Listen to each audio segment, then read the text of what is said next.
नमस्कार, छत्तीसगढ़ एक्सप्रेस में आपका स्वागत है और मैं हूं आपके साथ वर्षा। बुलेटिन की शुरुआत करेंगे राजधानी रायपुर से मिल रही बड़ी खबर के साथ, जहां विधानसभा के शीतकालीन सत्र का आज तीसरा दिन है। आज भी सत्र हंगामेदार रहने के आसार हैं। आज भी सदन में धर्मांतरण के मुद्दे पर हंगामा हो सकता है। पीएम आवास निर्माण में अनियमितता को लेकर भी हंगामे के आसार है। क्वांटिफाइबल डाटा आयोग की रिपोर्ट की मांग को लेकर विपक्ष सरकार को घेरेगी।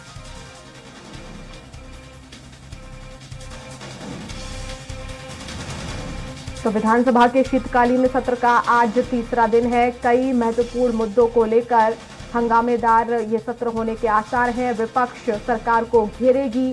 सदन में धर्मांतरण के मुद्दे को लेकर हंगामा हो सकता है।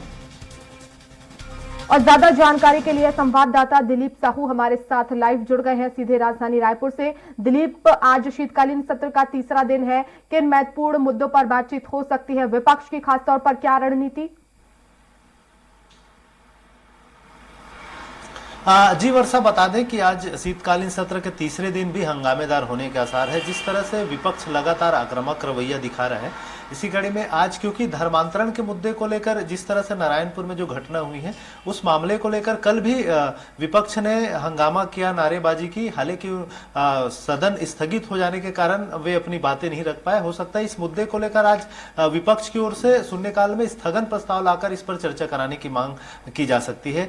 इसके अलावा आरक्षण के मुद्दे क्योंकि गरमाया हुआ है। कल कांग्रेस ने जहां एक महारैली की जिसमें सभी समाज प्रमुखों को शामिल किया और सीधे तौर पर भाजपा को इसके लिए दोषी करार दिया। वहीं भाजपा लगातार क्वांटिफाइबल डाटा आयोग की रिपोर्ट की मांग कर रही है और वह सदन के पटल पर रखे जाने की मांग भी कर रही है। तो इसी कड़ी में आज सदन में भाजपा क्वांटिफाइबल डाटा आयोग की रिपोर्ट की मांग फिर से उठा सकती है और वो चाहेगी कि सरकार उस रिपोर्ट को साझा करे और साथ ही साथ राजभवन को भी उस रिपोर्ट को प्रस्तुत करे, ताकि जो राज्यपाल की जो आपत्तियां हैं उन आपत्तियों का निराकरण हो सके और इस जो विधेयक है उस पर राज्यपाल की दस्तखत हो जाए। तो इन तमाम चीजों को लेकर आज सदन फिर से गरमाएगा। इसके अलावा इसके पहले प्रश्नकाल जो होगा 11 से 12 बजे के बीच, इसमें प्रमुख रूप से 3 मंत्रियों के जो विभागों से संबंधित सवाल है, जिसमें गृह मंत्री ताम्रध्वज साहू, इसके अलावा खाद्य मंत्री अमरजीत भगत और नगरीय प्रशासन विभाग मंत्री डॉक्टर सुशील कुमार डहरिया के विभागों से संबंधित सवालों को लेकर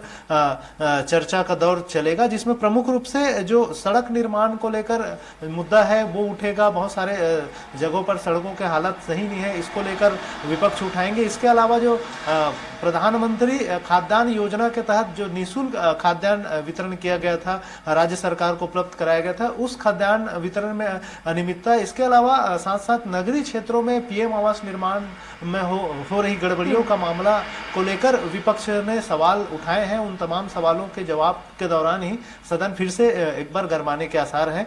इसके अलावा जो प्रमुख रूप से बात कर रहे थे, लगातार सरकार जुआ सट्टा ऐप का जो चलन बढ़ रहा है, इसको नियंत्रित करने के लिए सरकार की ओर से कदम उठाया गया है। और एक गृह मंत्री आज एक विधेयक पेश करेंगे जिसमें जुआ प्रतिषेध अधिनियम विधेयक 2022 का पुनर्स्थापन प्रस्ताव पेश किया जाएगा, जिसमें ऑनलाइन जुआ सट्टे पर प्रतिबंध लगाने के लिए यह प्रस्ताव लाया गया है। इसमें कम से कम 10 लाख का जो जुर्माना और 7 साल तक की सजा का प्रावधान किए जाने की बात कही जा रही है। अभी तक जुआ एक्ट में जो मामला थे, जो भी जुआरी पकड़ में आते थे, उन्हें महज प्रतिबंधित धारा 151 के तहत ही उस पर कार्रवाई होती थी और वे थाने से ही मुचलके पर छूट जाते थे। तो सरकार चाह रही है कि ऐसे जो सटोरिया है या जुआ एक्ट के तहत जो पकड़ाएंगे, उसका जुआ एक्ट को कड़े प्रावधान करने के लिए ये विधेयक लाया जा रहा है। और कहीं न कहीं आगे चल के जो ऑनलाइन गेमिंग सट्टा हो रहा है और जुआ के जो मामले आते हैं, उसमें इन धाराओं के तहत फिर